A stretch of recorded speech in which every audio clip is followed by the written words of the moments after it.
Hey everyone, Jen Gilchrist here. I'm excited to be back with another Soulful Snippet episode that is all about how to move through this growth period, right? Through this ascension, through this awakening process. And perhaps you most likely know those terms, but if you don't and you're going through something in your life where it feels like everything is just crumbling and falling apart and you're trying so hard to keep it together, and no matter what you do, it just things are crashing around you, and what used to work for you no longer is. That is what I would call, a growth period, or an awakening of sorts that really does yield amazing blessings on the other side. Hey, Bailon, thanks for joining me. And so I want to talk today about, some of the energies. I feel like I know I've been going through this myself, and it just felt like collectively with Venus being in retrograde, that's touching on different areas for different people, but it's definitely here, showing in love and money, in really aligning with your purpose work and being worthy of receiving for that work that you do, right? There's lots of themes that are coming up, and often a lot of it has to do with communication with loved ones or romantic relationships perhaps, or just money directly. And really those are the same kind of core insecurities about self-worth, about doing this deeper inner work. And so with this retrograde being in Scorpio, there's a lot of illumination, right? A lot of things being bubbled up to the surface that can feel intense, right? It can definitely let me know if you feel the intensity. I'm a Scorpio with Scorpio rising, so I feel like, I don't know, I've actually felt pretty empowered. There's been definitely a lot of growth and shifts and interesting things, but I feel like just going into this period of time, right? We're still got a couple weeks left till November 16th. Having the awareness of what's happening makes you feel less crazy. It helps you approach it from the space of there's growth here, there's opportunity of healing. And the more that I really sink into this accepting of what is right now, the more blessings that get to be yielded on the other side, right? That's where the harvest gets to begin. In a bigger way than maybe you've seen money or love showing up for you in the past, right? Or again, it's just reignited passion for your purposeful work in the world if you haven't been able to quite get going with it in the way that you would like to create the impact that you're here to do. So let me know how this resonates for you. What I've noticed is, in this time, again, this turbulence, this like the communications interaction. So if you can kind of put your spiritual cap on as you go through the rest of this, or even taking the sacred space and that time to look back at, well, what has transpired in situations, that especially things that have triggered you, right? Or caused pain or upset, or maybe they just didn't turn out the way you wanted, just noticing the feelings you've been having is very important. It's like acknowledging and just accepting and recognizing what is going on for you is the blessing. It's meant to be transmuted. It's coming up for you because it's not in alignment with what it is that you're asking for, what it is you're destined to do, what great love, what great financial situation, what great message you're here to share, right? For many of you will probably resonate with this. So we can look at it from that perspective. When we know that going in, we kind of always, can check in with that and really clear and purge. This is really a time of clearing and purging the things that have been holding us back in the past, right? And sometimes it's just deeper layers. Sometimes, we feel like, I've dealt with this inner child wounding, parent stuff or whatever is coming up, right?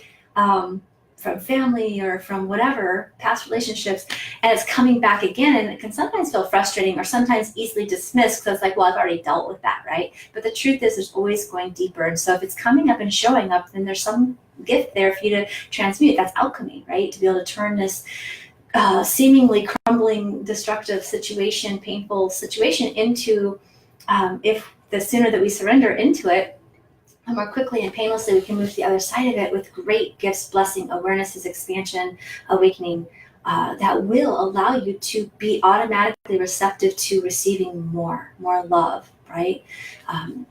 Which is, I think, at the core of a lot of it, of everything, really, right? Feeling that worthiness, that deep sense of worthiness. So one thing I would suggest is just making the time for that sacred space, right? It's easy when we are feeling uncomfortable with our emotions, when we're feeling things that just feel like crap, or we're frustrated or feeling overwhelmed or feeling lonely or feeling grief. The first thing that we sometimes unconsciously may do is just get busy, be busy, numb out and ignore it. Just sort of like, if we're really unconscious, we might be blaming the other person or situation, right? Which it's fine until but as soon as you recognize that that's what you're doing, you want to take your power back and realize, hey, actually, I get to decide how I react to this. I get to decide how I feel. And if it's showing up for me, well, then what's the gift? Right. And so that's the mindset that you want to be in to really move through things and the turbulence much more quickly. And I know that, a lot of you, if you've been following me a while, that's is when you get to pull out your spiritual toolbox. You get to pull out your meditation tools. You get to just have quiet time, being in nature. Perhaps you're being called to do a detox or eat more healthfully or cut back on alcohol or caffeine or meditation. But one piece that I do think is crucial is having the quiet space. I was fortunate as going through my own process with this, and I ended up manifesting, just the experience came to me, right? Which I consider manifesting to me as you created an experience for yourself, allowed yourself to receive it and have it, and it was awesome, right? So I ended up being able to go to Carmel unexpectedly for about 5 days. And it really got to, and I was kind of had been in my head, the mental mind chatter can start to take over when we start to try to control and figure things out and avoid and logic and analyze things, right? And so this Carmel treat came up and I got to unplug, and it was very awesome. How much awareness is there when you could just sit in silence? I feel like this summer for many of us was an upgrade in our intuitive gifts. I've been developing mine for 10 years now, so I feel like I very much use them every day, but there's definitely been an even larger sense of being able to be in your trigger and having that awareness all at the same time. Like that connection has been so much more strengthened. So it's really interesting when I took the space to just sit in nature, be quiet, be at the ocean, set my intentions, call my spiritual support team, and just be with whatever's coming up. Journal, meditate, or however you want to do that. They're all great tools. But being in nature, I think, helped. But having that quiet time, even if it's only 10 or 20 minutes, I found that I was spending like a couple of hours and just so many, connections, epiphanies, especially if you're setting the intention to just be with what is, with the intention of moving through that and asking for, that spiritual support, whether it's your higher self, God, universe, angels, all of it, right? It feels it's that same, that divine consciousness of love and that higher truth and perspective to be with you and to guide you. Is very, very powerful. So that's surrendering, right? Giving the sacred space, being with what is part of the process. And as soon as you do that, it could just, things come together very quickly. I had all these awarenesses and dots connecting and epiphanies and forgivenesses and an idea to do like this meditation, all these things just kind of came in when I gave that space. And so that's one thing. And just noticing to how you can detach. So it's like, say something's not going right. I know there's a lot of things in communication with love relationships or your money finances or, whatever the problem may be. You can apply this to anything. It's about, being, getting clear on your goals, getting connected with your more true heart's desires, right? Being with what is, noticing what's coming up for you, but staying engaged, especially if this has to do with other people, and with this Venus retrograde often it is, whether it's love or not.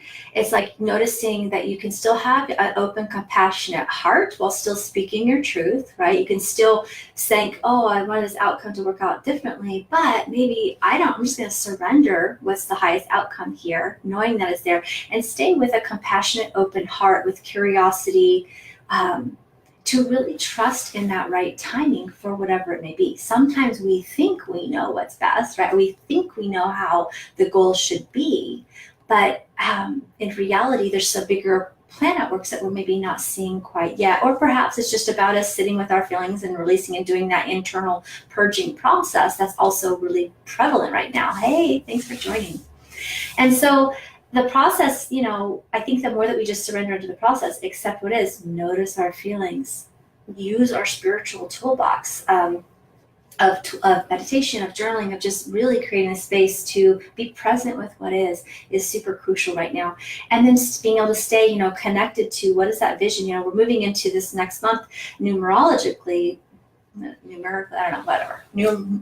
Numbers are important, and it's like 11, 11, 11 month, right? I'm not a numerologist, but I definitely pay attention and get a lot of information through number sequencing and things like that. And I watched a video from someone that I follow, and she was talking about, now, even though we're going to be Venus retrograde till the 16th of November, it's moving into Mercury retrograde, which is all very internal reflective. So this is where it's important to keep these spiritual spiritual practices in place. Focus on yourself. Take care of you. Do what you need to do. Take your attention off the situation of the drama, how you think it should be, and just do you, right? Take care of you. Nurture you. And when you do that, the reflection that the world's going to get back to you is going to be exactly that.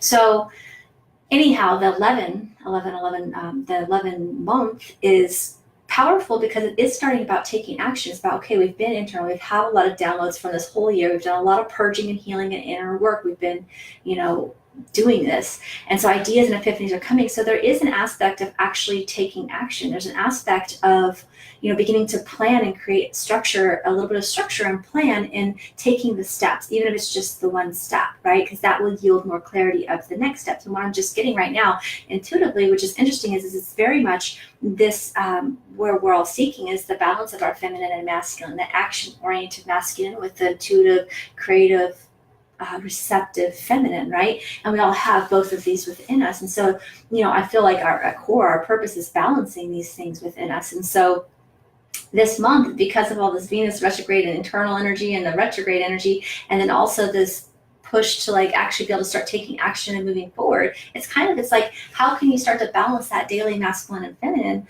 within each day, right? As best as you can. And that will help you yield the more, less effort, less burnout work, but actually just take the proper aligned, inspired action, which will feel good and yield better benefits at the end.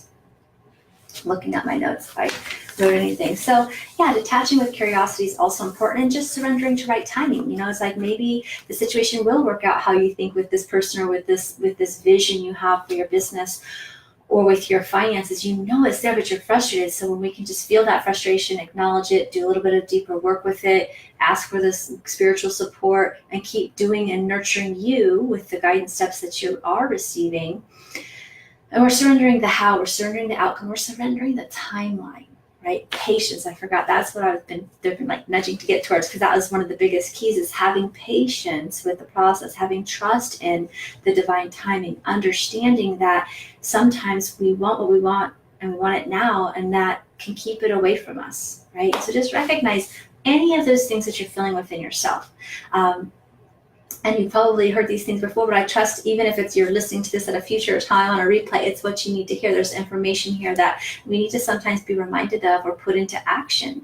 Finding that balance and that stability to create the foundation for that vision and that dream that we know is available to us. Especially those watching this have often this real deep inner soul's calling that's pulling you to be of service in the world in some way, is pulling you to know that you can have it all. You can have great love, you can have money and success, and you can be of service and be a kind, loving heart in the process. And so it's diminishing these false beliefs and limitations and programmings that we all have that allows us to stay connected to that desire without being attached to the how and the timeline and all these things. And the more we do that, the quicker it comes, right? And usually yielding bigger blessings with more fun outcomes and the spontaneity of watching the universe in action. The other thing that for me lately is just really asking for those loud, clear signs you can easily understand.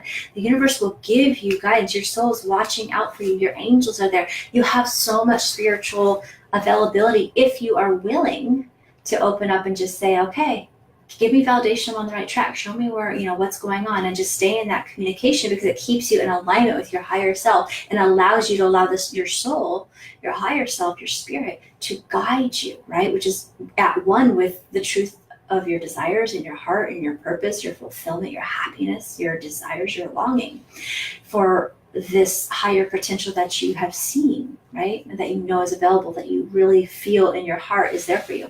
And so this is just very, it's an interesting time right now. So, hey, Leah, thanks for saying hi. So yeah, I'm just kind of going on my little tangent now, but that's the message for this, you guys. Stick with it. You're doing awesome. Thank you for being in my community. If you feel this you resonated, I'd love to hear what your biggest ahas was or what's going on for you, and share this out so that we can get some more people connected to their truth and to their heart in this process as well. All right. Have a wonderful day. Bye.